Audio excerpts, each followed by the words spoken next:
Oi, bem-vindo ao Suavemente Pode, o podcast que vai deixar a sua relação cada vez mais suave. Eu sou a Raquel Werneck, criadora do Suavemente Pode, psicóloga, e hoje eu tô com uma pessoa muito especial aqui, psiquiatra, doutora Amy, que vai nos dar uma aula, né, e nos incentivar a olhar para a nossa saúde mental enquanto mulheres e principalmente na maternidade. Bem-vinda! Obrigada, estou muito feliz de estar aqui, obrigada pelo convite. Obrigada também por ter aceitado. Henry, até para que a gente possa colocar todo mundo na mesma página, né, e falar um pouquinho mais sobre isso, saúde mental feminina, né? Parece que a gente começou a observar esse movimento das pessoas falando um pouquinho mais disso. E conta um pouquinho, como é que foi essa história, né? Porque quando a gente fala de psiquiatria, a gente já imagina saúde mental, ponto. Mas por que esse olhar para a saúde mental feminina? Então, para eu chegar na saúde mental feminina, preciso contar um pouquinho como é que eu cheguei na psiquiatria primeiro. Quando eu saí da faculdade, eu queria fazer oftalmologia, e era oftalmologia para mim, e fiz estágio, fiz várias coisas, e para mim tava tudo certo, era isso. Passei na residência, comecei a oftalmologia, daí vi que Não vi que era pra você. Não, vi que não era pra mim. Eu queria conversar com as pessoas, entender o sentimento delas. Ah, eu tô perdendo a visão, ou perdi a visão, e aí, como é que você tá com relação a isso, né? E não podia. Era esse ou esse, não encontrei, né? A sensação que eu tenho, né, que a oftalmologia não tem muito esse espaço, não é que você não possa conversar, mas não tem muito esse espaço para entender o motivo ali que ocasionou tudo, né? Exatamente, ainda ali no contexto muito do que eu tava, que era bastante na emergência oftalmológica e tudo mais, mas alguma coisa dentro de mim não tava completa, assim. Então, esse período eu tomei a difícil decisão de sair. Então foi bem complicado, meu Deus, eu estudei demais para estar aqui. É uma residência complicada, bem concorrida. E eu mudei a vida de todo mundo que estava ao meu redor. Imagino. E no fim não estava me fazendo bem, então eu tomei a decisão de ir para outro caminho, porque eu vi que aquele ali não era meu. E eu sempre falo, eu não desisti. Eu só fui de encontro àquilo que eu queria, Precisava, né? Então fiquei um ano fora. E nesse momento que eu fiquei fora, eu tive contato com a psiquiatria, na verdade com a saúde mental, com a preocupação em prevenir, em ter saúde e não tratar quando a doença ela já se instalou, né? Mas a gente ainda tem esse movimento, né? De forma geral, as pessoas só buscam quando já estão doentes, né? As pessoas não veem antes que a corda, né? Arrebente. Mas ainda assim, e é legal, assim, ouvir a tua trajetória e teu flerte com a psiquiatria, né? De já começar a escutar. Eu acho que a gente hoje está vivendo uma era muito interessante para a saúde mental, né? Problemática ao mesmo tempo, mas muito interessante porque a gente está quebrando muitos padrões, tanto dos psicólogos quanto dos psiquiatras. As pessoas não imaginam, às vezes, que uma médica jovem, né, vai ter esse olhar para a psiquiatria, né, que talvez num primeiro momento, né, só para fechar um pouquinho e contar como você chegou lá, quando você falou, gente, eu vou para psiquiatria, como é que foi esse baque, né? Foi exatamente um baque. Meu Deus, você vai sair da oftalmologia para ir para psiquiatria? Meio como se fosse um demérito, assim, sabe? Você tá ali e você vai trocar? Como assim? O que tá acontecendo? Viram como se eu tivesse... Não sei, eu me senti assim, gente, parece que eu sou uma perdedora aqui, sabe? Como eu senti que muitas pessoas falavam. Mas ainda bem que a minha família não foi esse lado. Me apoiaram demais. Então ali eu vi... E eu uso muito isso com as minhas pacientes, inclusive. De ter essa coragem, de entender assim, se eu não estou bem nesse lugar, por que o que os outros vão pensar de mim vai fazer diferença? Ninguém vive a minha vida, né?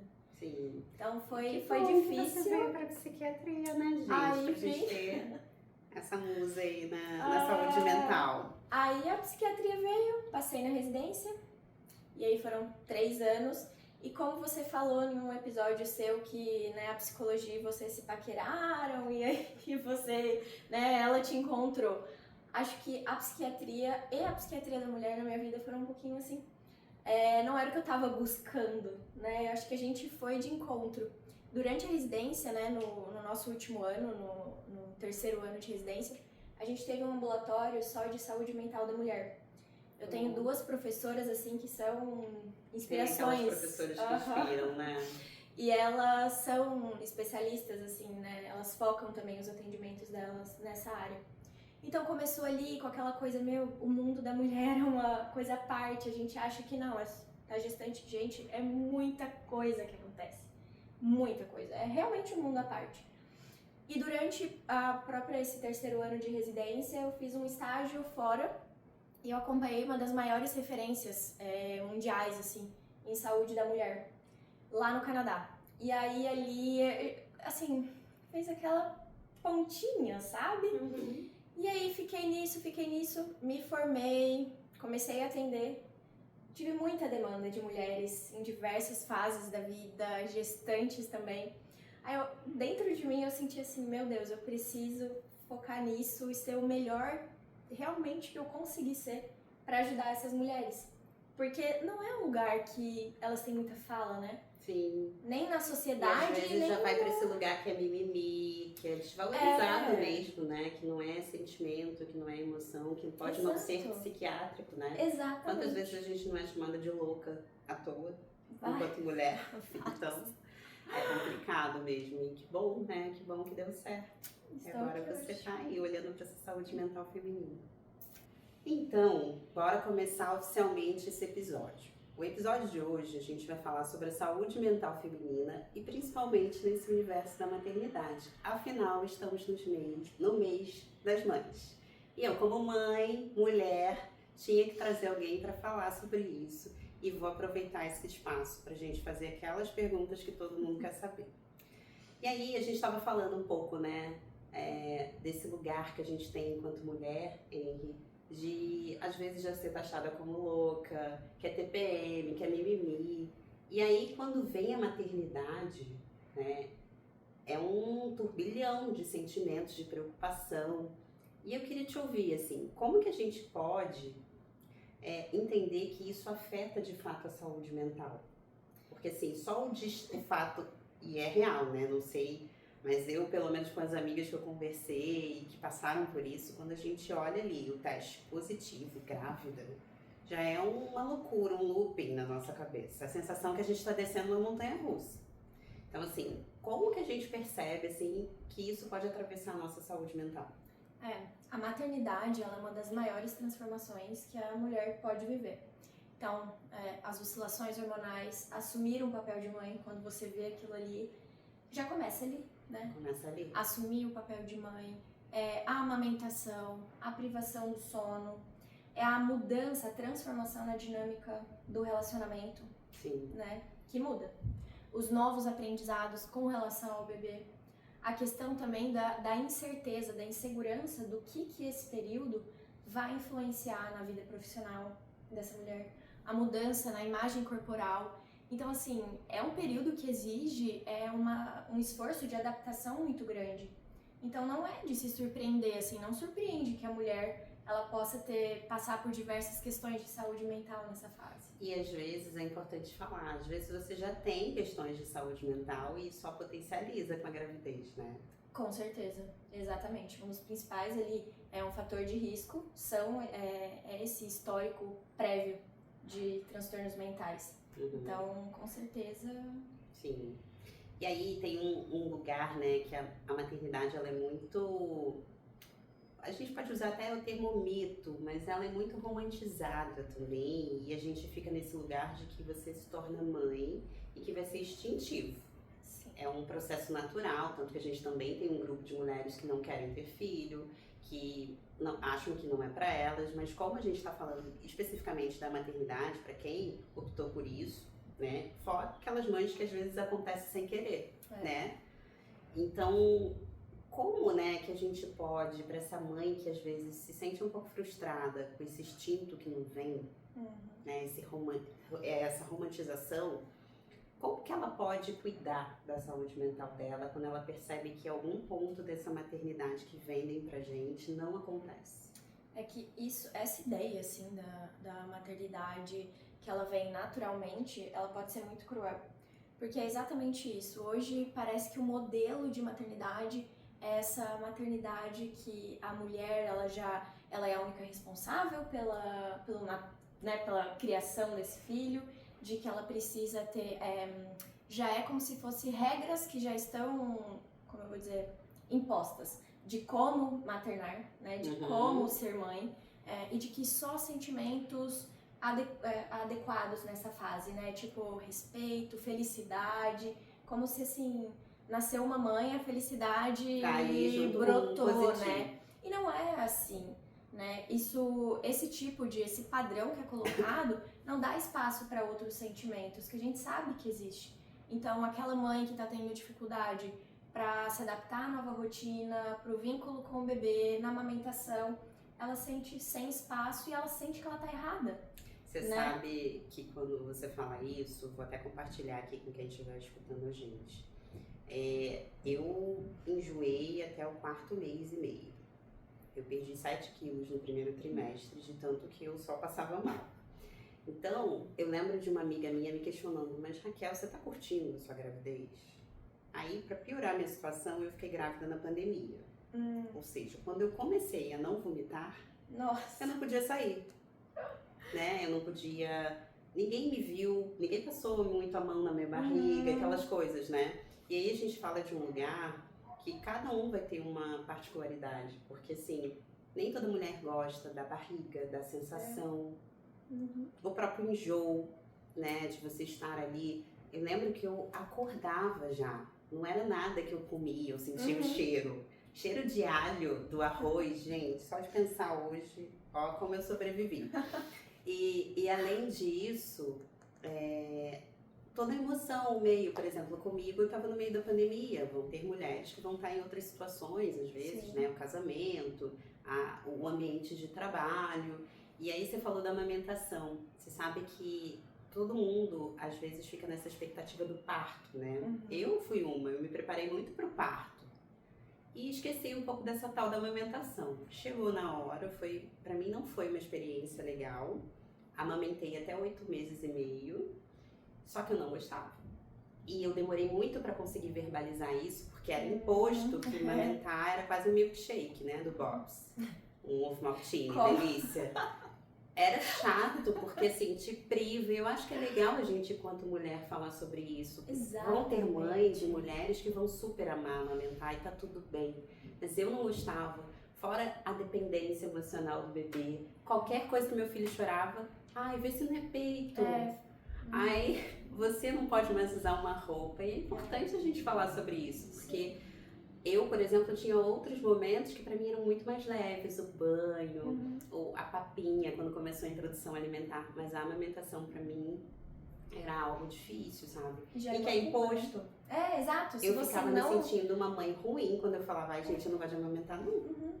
Tipo, que fria? Como assim? Não gosta? Isso não tem espaço pra falar nesse tipo de maternidade que a gente vê hoje. Então, você deve ter se sentido no início errada, culpada por sentir isso. Gente, como assim? Eu não me questionava, será que é isso, sabe? Eu vejo até algumas pessoas falando também sobre esse vínculo com o bebê, né? Realmente, assim, às vezes não é assim que você olha, meu Deus, já é o amor da minha vida, mas é um amor que é construído, né? Tem algumas mulheres que demoram um pouco mais. Eu acho que olhando hoje, fazendo essa retrospectiva, eu vinculei logo. Eu conversava com o Theo, assim, até na barriga. Me sentia meio doidinha, às vezes. Eu falava, gente, eu vou botar uma música pra ele escutar. E conversava com ele. Tem mulheres que têm dificuldade, né? Mas a amamentação pra mim foi um lugar, assim, que não sei. Se eu tivesse outro filho, eu já hoje seria com mais leveza, mas eu não ia, talvez, ficar naquela coisa, meu Deus, eu tenho que amamentar até 1 ano, porque a gente sabe que faz bem e tudo mais, mas era muito sofrido pra mim. E é isso, a maternidade, ela não tem uma receita, né? É uma pluralidade de maternidade, não tem uma receita, cada uma leva do seu jeito, com sentimentos que uma hora é um, depois é outro, e ela é construída. É o tempo inteiro você pensando, meu Deus, eu vou fugir daqui, o que eu arrumei pra minha vida? Mas aí você fala, eu vou levar essa criança comigo. É sobre isso. E aí, vamos lá. Como que a gente diferencia esse cansaço que acontece logo com a chegada de um bebê com uma depressão pós-parto, com um sintoma depressivo mesmo, né? Porque é um cansaço, assim, é realmente como a gente olha na internet esses memes, gente. Depois que você se torna mãe, uma pessoa que não é mãe ainda falar que tá cansada, você fica assim, ela ainda não sabe. Quem conta? Eu conto, a vida conta. Né? Mas brincadeiras à parte, é claro, né? Quando a gente não é mãe ainda, a gente fala isso sem saber mesmo, porque a gente não teve essa vivência. Não viveu, né? Mas é um cansaço que, assim, o sono não repõe. Não dá. Não põe. Só se você entrar em coma, uns 5 dias, aí talvez. Mas brincadeiras à parte, você fica numa matrix, assim, mental muito difícil. Como diferenciar que pode ser realmente um transtorno psiquiátrico? Então, o cansaço nessa fase, né, com recém-nascido, ele é comum, né, como você mesmo falou. Todas vão sentir. Mas o que a gente tem que observar nessa fase? Esse cansaço, ele vem acompanhado do quê? É de uma tristeza que é persistente, de uma perda de prazer nas atividades que essa mulher gostava muito de fazer, uma insônia mesmo quando o bebê tá dormindo, né, ali, sentimento de culpa excessiva, uma preocupação com o bebê. E tudo bem, a gente entende assim, alguns desses sintomas, ainda mais se é mãe de primeira viagem, como isso de preocupação e de culpa, diferente, vai acontecer. Só que o que acontece? A gente tem que observar a frequência com que isso acontece e a intensidade com que acontece. Então, uma coisa muito importante disso é justamente falar sobre isso, o que você está sentindo, dividir, buscar saber e muitas vezes ter a terapia e às vezes até um psiquiatra junto para entender. Esse cansaço é o normal? É o esperado dessa fase? Que sim, é esperado. Mas o que mais, né? Qual que é o limite? Qual que é essa... E às vezes não é tão fácil, né? Porque a gente fala às vezes, né, Hoje tem o baby blues, sim, né? Que, digamos, é uma depressão um pouco mais leve, no sentido, né, daquela depressão pós-parto que a gente entendia. E tem a mulher que ela passa por tudo isso e continua sendo produtiva, continua não tendo essa repulsa do bebê, né? O que eu acho que torna cada vez mais difícil também você identificar. Então, por isso que é importante a família também observar, né? Aquela rede ali que tá possível de apoio. E quando você fala, poxa, é importante você falar, porque às vezes a pessoa fica até com medo de falar, né? E acharem que ela não tá aguentando, não tá sendo forte, não tá sendo uma boa mãe. E que precisa, sim, né, gente, desse olhar para essa mãe, né? Essa é uma coisa que geralmente eu até preparo também as minhas pacientes e as amigas também que vão ter o bebê, que é esse olhar que vira todo para a criança e fica esquecido para você. Eu acho que o puerpério é muito intenso por isso também. Eu lembro que eu subestimei um pouco o puerpério, porque minha vida era tranquila, né, nível de estresse. E, de repente, tudo era pro meu filho. E eu não conseguia me reconectar. Eu lembro de uma situação, vou até abrir meu coração agora, no divã com a Raquel, que eu me olhei no espelho, e aí foi importantíssimo eu ter voltado logo pra minha terapia, porque a gente também, né, com a Matrix toda acontecendo, vai pensar que horas que eu vou fazer terapia. Exatamente, né? Quando? E eu me olhei no espelho e falei, gente, cadê eu? É um lugar difícil, às vezes, de você tentar reconectar um pouco a vida que você tinha com a vida nova e se reconhecer. Reconhecer o que você está sentindo. Identidade, né? Então, falar, né, gente, sigam essas dicas, porque não é bobeira. Não é que você... Até se você estiver sensível, que não seja nada grave, né, de transtorno, que você possa falar. Com certeza vai melhorar, né? Agora a gente vai falar um pouco sobre esse desempenho de tantos papéis que nós mulheres temos, né? Não por nada homens, não fiquem bravos, mas de fato, às vezes a gente está lá olhando, aí vai acabar a lata do leite, a fralda e não sei o quê, e será que já dormiu? E meu Deus, tem que dar o retorno do trabalho, e tem que enviar não sei o quê para a escola, aí tem a tarefinha, eu tô na fase agora da tarefinha. Então, assim, são muitos papéis. Como que essa mulher consegue compartilhar que ela está sobrecarregada né? Porque hoje eu vejo como tá difícil as pessoas reconhecerem que não são mulher maravilha. Que dá conta, né, de tudo. Então assim, a mulher que é mãe, ela não deixou de ser mulher. Só que agora ela é mãe, né? Então houve, como a gente já conversou, houve uma mudança, uma transformação ali, só que não houve uma substituição. Essa mulher tá ali. Só que muitas mulheres, elas acham que precisam dar conta de tudo.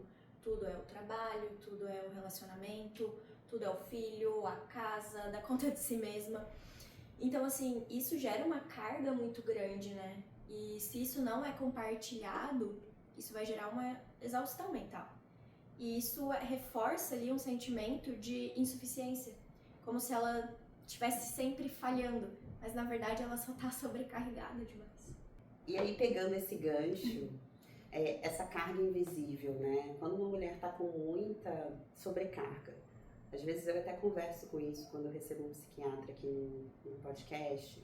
Quando a gente está com um problema de saúde mais fácil de identificar do que na nossa saúde mental, a gente vai logo num especialista, né? Sei lá, tô com dor no estômago, não passa, você vai procurar um gastro. Agora, como que é possível reconhecer que essa sobrecarga, essa fadiga que você falou, ela realmente está afetando a minha saúde mental e eu preciso de ajuda, porque está prejudicando? Como que a gente percebe os sinais, assim, de prejuízo? Igual você falou dessa carga invisível, né? A mulher tem, mesmo que haja uma divisão ali de tarefas, né, entre mãe e pai, essas coisinhas que ninguém vê, recai sobre a mulher, né? Disso, eu preciso fazer a lista do mercado, tá chegando a data da vacina, eu tenho que levar pro pediatra, o presente da sogra. Então isso cai completamente sobre a mulher e isso vai acumulando, de forma que ela sente que essa mente nunca desliga, porque ela faz tudo aquilo que ela precisa fazer, mais essas coisinhas. Então é como se, né, você tá ali lavando a louça e todo mundo continua levando mais louça, e daí você vai ter ansiedade, um sofrimento, uma irritabilidade, e eu volto naquilo. Não basta ter ali, eu tô sentindo isso ou aquilo. Qual é a intensidade? Qual que é a frequência? Tá tendo um prejuízo, um sofrimento? Eu acho que a gente tem muita coisa pra falar, sabe? E sabe, até compartilhei, né, esse momento que eu tive no espelho, mas uma fala que eu vejo que às vezes quando a gente recebe alguém no consultório, né, eu não tô me reconhecendo. Eu acho que perceber que você não tá se reconhecendo mais ou que alguém verbaliza isso pra você é um sinal de alerta. Exatamente. Não sei se você concorda, assim, Concordo. Mas eu acho que você realmente se sentir desconecto com o que tá acontecendo, que aí junta com a duração, com a frequência, a intensidade. E são sentimentos, assim, algumas pacientes, assim, elas sentem tão culpadas de, eu precisava fazer a unha, mas eu vou deixar o meu filho aqui pra ir fazer a unha. Uma paciente, uma vez, ela tava com vergonha de falar, eu estou com vergonha de falar que o meu marido, ele sai toda quarta-feira pra ir jogar bola e fazer um churrasco com os amigos. E eu amo ele, eu quero que ele seja feliz, mas eu sinto raiva, ela falou. Raiva porque eu não posso virar e simplesmente encontrar minhas amigas, porque eu já não falo mais com as minhas amigas. Porque você tá ali, tá imersa nisso. Então, olha o problema, né?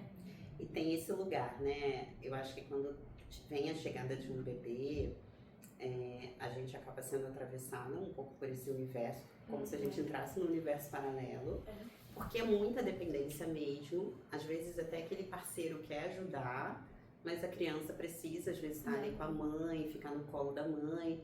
E vai chegando uma fase também que você não vai se permitindo também a flexibilizar. Você se sente culpada, você quer pedir permissão, eu já escutei isso também.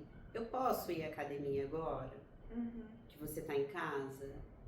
E aí, às vezes eu falo, mas seu marido também pede pra ir pra academia ou ele só combina um horário que ele vai? Ele vai. Porque assim, não é esse lugar de eu posso, eu devo, mas cai nessa culpa. Cai. Né, de que é errado você cuidar, fazer a unha, fazer a terapia, ir ao médico, né? Olha essa sobrecarga. Como é que isso não gera um impacto na vida dessa mulher, dessa mãe. Ver uma série, às vezes você não quer. Eu lembro de uma situação, e é bem comum, né, nesse início. Quando o bebê realmente dorme, você não sabe o que fazer. Você fica assim, cara, eu vou tomar banho, eu vou comer uma comida quente. Comida quente, você esquece por um tempo, né? Você não sabe o que fazer. Você acha até que a criança tá passando mal. E aí você vai lá, você catuca. Quantas vezes eu não catuquei o Theo? Tipo, gente, será que tá tudo bem? Tá dormindo? Isso não é normal. Que esquisito. Você esquece como é que era que você fazia, né? E ter esse lugar também, às vezes, a dois, né? De estar também naquela relação, porque senão você fica só mergulhada naquele universo. E eu acho que essa sobrecarga, né? Quando a gente volta a trabalhar, eu lembro que pra mim foi muito importante também voltar. Eu fiquei 7 meses e meio, acho que eu fiquei 7 meses de licença, 7 meses. Que eu peguei 6 mais as férias. E aí, mas eu também tava doida pra voltar, assim, tipo, ai, finalmente eu vou sair de casa pra fazer uma outra coisa, sem ser pediatra, vacina. Eu vou ter outros assuntos, eu vou sair pra almoçar pelo menos 1 hora por dia, eu consigo comer certinho no buffet. Então, assim, voltar a se sentir interessante também. Se arrumar, tipo, ai, agora eu tenho que fazer a unha, porque agora eu trabalho, né, as pessoas vão ver, né. Então, esse cuidado, né, gente, é muito importante manter. Bom, agora a gente vai falar um pouquinho de uma fala que eu não sei, assim, era uma dúvida, eu passei por um burnout. E o burnout, ele tá muito associado, né, por conta do trabalho. E aí, já que a gente tá falando dessa carga invisível, de tantos papéis femininos, quando a gente escuta uma mãe falando, parece um burnout. Muitas vezes, né? Tipo, cara, eu tô exausta, eu tô com uma fadiga mental, eu não lembrei de tal coisa, de não sei o quê, fiquei paralisada, fiquei ali olhando a criança. Cada um vai ter sua vivência, né, gente? E como, né, que você olha enquanto médica e psiquiatra, essa comparação? Porque, assim, a gente sabe que não é um burnout, não tem esse nome, não tem esse critério por conta do trabalho.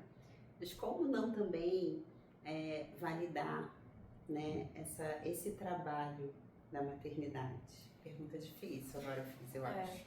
Mas esse é um termo que está cada vez mais validado e estudado.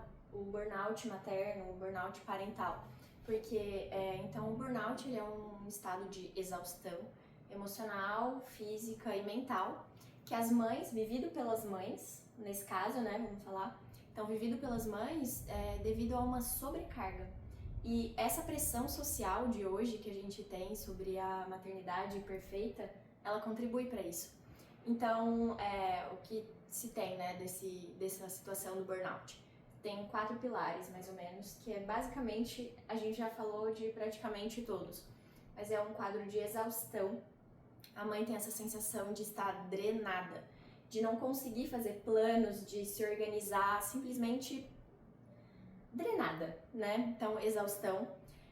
Falta de prazer na maternidade. Então, o que antes era prazeroso, aquela coisa boa, se transforma e deixa de ser prazeroso. Mas isso pode ser, quando você fala de prazer, me levou para esse lugar assim, as coisas que você sentia prazer em relação à criança ou na vida de forma geral? É que daí a gente já entra em outra coisa, porque a gente tem essa situação ali do burnout, que é diferente de depressão.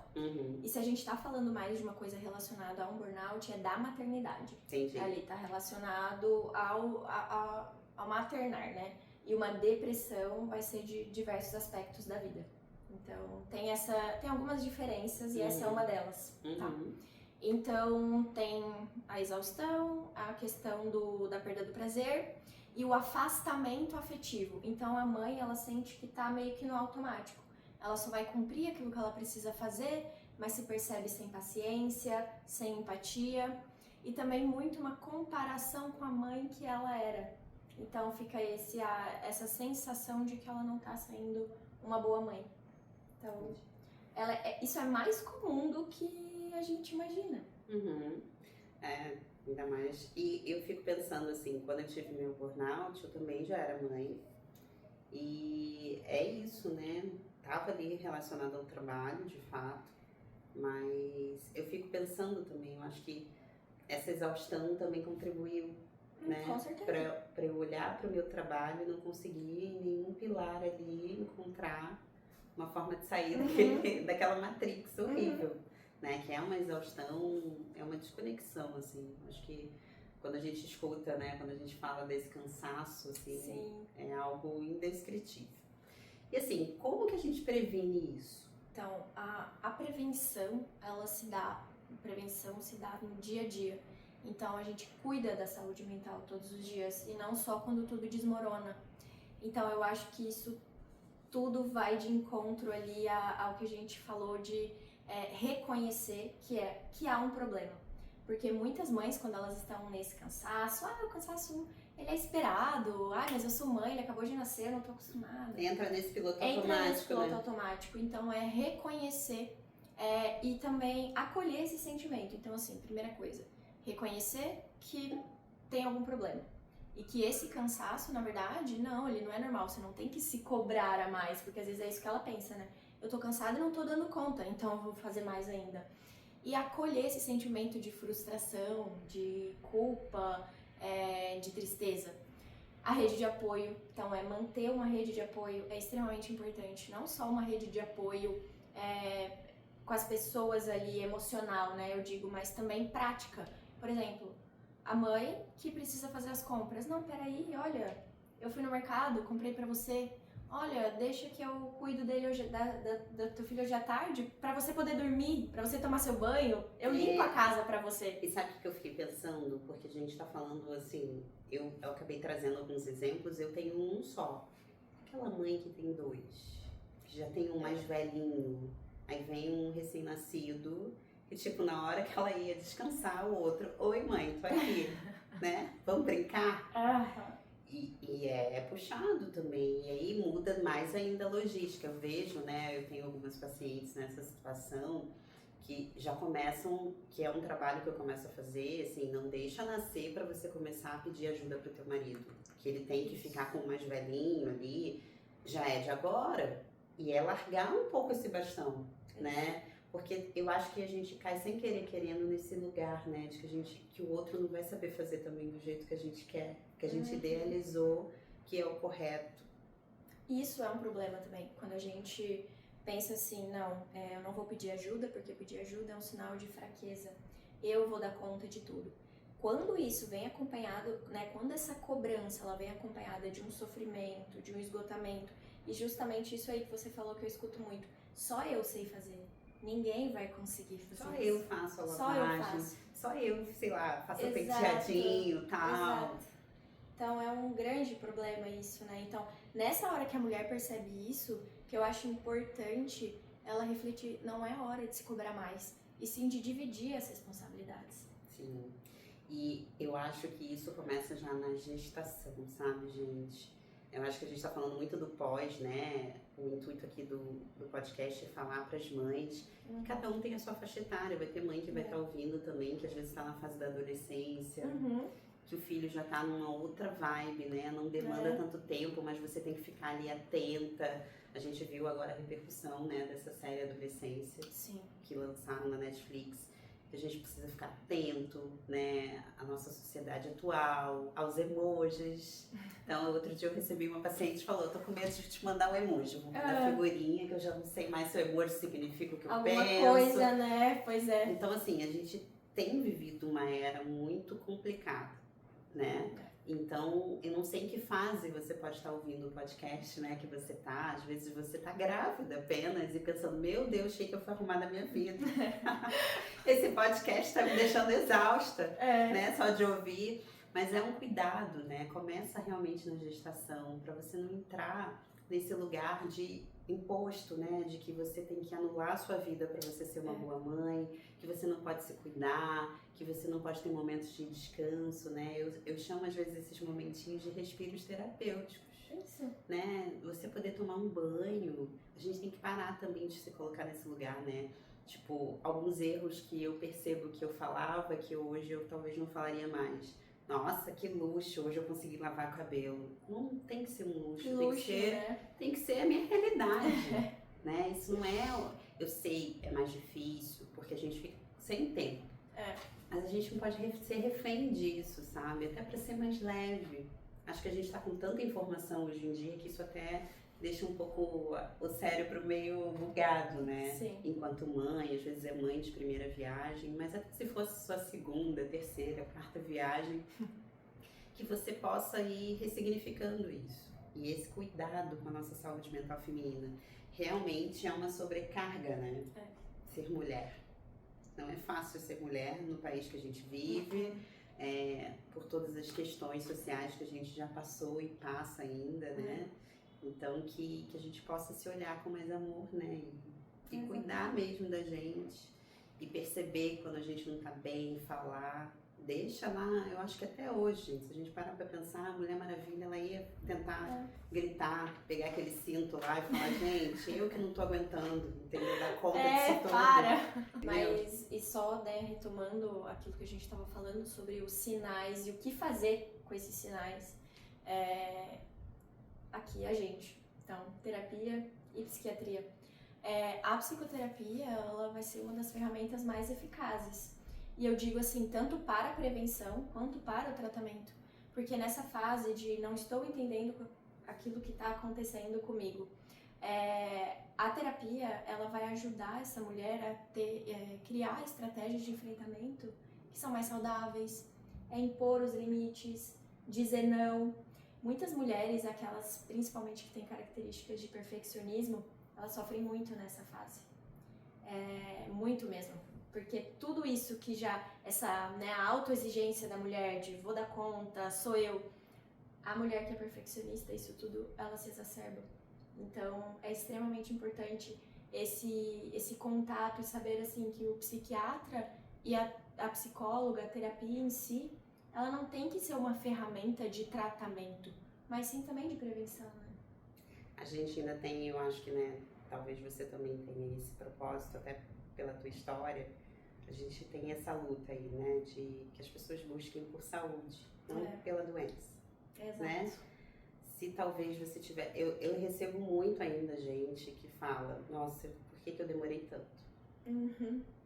Porque tem toda a história, né, o contexto, mas a gente tem que parar de procurar só quando o negócio está muito ruim, muito difícil, porque até a resposta vai ser um pouco mais demorada, né? Exatamente. E a gente tem que começar a ter pressa em ficar bem, né? Ficar saudável. Uma coisa que eu tenho falado muito, sabe, Henry, é sobre o que de fato é saúde mental. Começar do básico, começar do começo. Saúde mental não é ausência de problemas, não é ausência de transtornos. Ausência de doença, né? Como se um dia acreditava que significava saúde, né? Saúde mental é você saber lidar com você, com se relacionar com seus desafios, então que isso possa ser mais leve, mais saudável, né? Exato. E que seja isso. Assim, a gente está quase já chegando no finalzinho, mas eu queria que você falasse...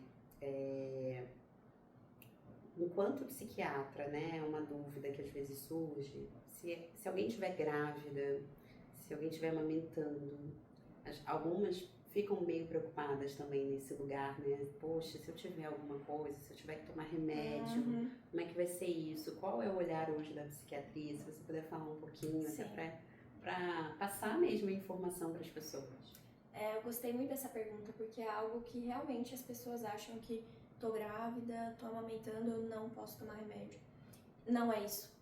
Gente, o risco, né, literalmente o risco de alguma malformação, algum problema com o bebê é muito mais com relação a uma depressão não tratada do que com a depressão tratada.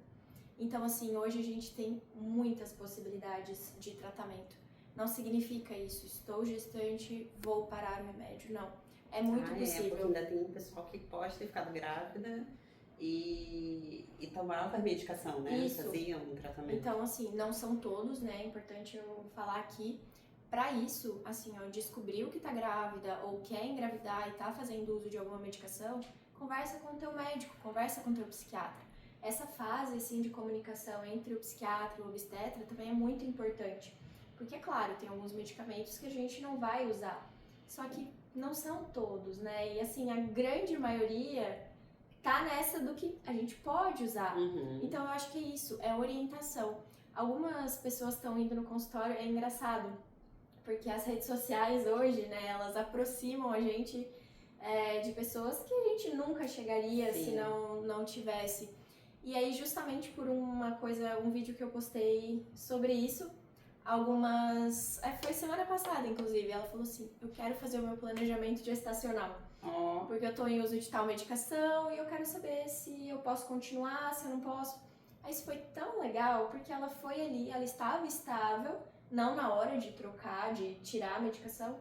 Ela foi simplesmente, quero saber o que eu posso fazer, porque eu quero engravidar. Então, é tão legal isso, né? Essa informação chegar. Então, e da saúde da mulher é um pouco isso. Antes não era tão falado. Não era, assim, a saúde da mulher, isso é hormonal, então é o hormônio que diferencia. Gente, é realmente um mundo à parte. É muito diferente, né? São muitas particularidades da saúde mental feminina. Sim. E aí, assim, saúde mental feminina, como você define isso? Consegue? Eu acho que é justamente estar bem consigo mesmo em todas essas fases, em todos os seus papéis, sabe? Porque a gente precisa justamente tirar essa ideia de tudo aquilo que a gente falou. Não tem que ser perfeita, ser uma excelente mãe, uma excelente mulher, ser uma excelente profissional. Viver tudo isso com intensidade é desafiador. Então, né? Acho que é uma autocobrança, né? É uma autocobrança. Eu que trabalho muito com esse viés da autoestima, assim, é um lugar muito delicado. Que a gente vai desenvolvendo enquanto ser humano e vai se cobrando e vai se autoexigindo. E se a gente não para por bem, né, é o que eu sempre falo, nossa mente vai fazer, nosso corpo vai fazer a gente parar por mal, né, e que seja da melhor forma, né. Bom, Henry, a gente está chegando no finalzinho do episódio e eu sempre peço para o convidado, né, então eu queria te pedir, por gentileza, para deixar uma mensagem para quem estiver nos ouvindo, nos assistindo, sobre tudo que a gente falou, sobre saúde mental feminina, sobre maternidade. Acho que a gente deu aqui algumas nuances, exemplos, possibilidades, caminhos para essa pessoa enfrentar tudo isso. Mas que mensagem você quer deixar para quem está passando por um desafio, seja mãe, seja mulher, mas sobre saúde mental feminina? Então, acho que uma mensagem assim que me veio agora se você que está escutando a gente agora se identificou com alguma coisa que a gente disse, você não tá sozinha, né? Eu acho que isso é muito importante, entender que você não está sozinha. Que não fique no silêncio e sofra sozinha, perceba esse sentimento e ache que é normal, não normalize. Porque cuidar da sua saúde mental é um ato de amor próprio. Então, é isso. Bom, eu digo que a gente precisa parar de se comparar muito nas redes sociais. Às vezes a gente vê aquela mulher perfeita, que malha, que trabalha, que não sei o quê, que dá conta dos filhos, que tem 5 filhos, que ainda consegue fazer blogueiragem. Você fica, como? Que horas? Você só acordou, a pessoa já correu, já fez depois. A gente precisa olhar para a nossa vida real e eu espero que o episódio de hoje tenha sido muito real sobre a saúde mental feminina, sobre a maternidade. Aproveitei o espaço também para compartilhar um pouquinho dos sentimentos que eu tive, porque às vezes a gente cai nesse lugar também, né, enquanto mulher. Ai, ela é psicóloga, não pode ter sofrido, né? Exatamente. Ela é psiquiatra, não deve ter problema. Temos, né, e somos reais. Eu acho que, como ela falou, né, ninguém tá sozinha, que você possa se cuidar. Obrigada, venha mais vezes, tá? Adorei, foi um prazer enorme estar aqui e eu quero voltar. Com certeza. Tchau. Tchau.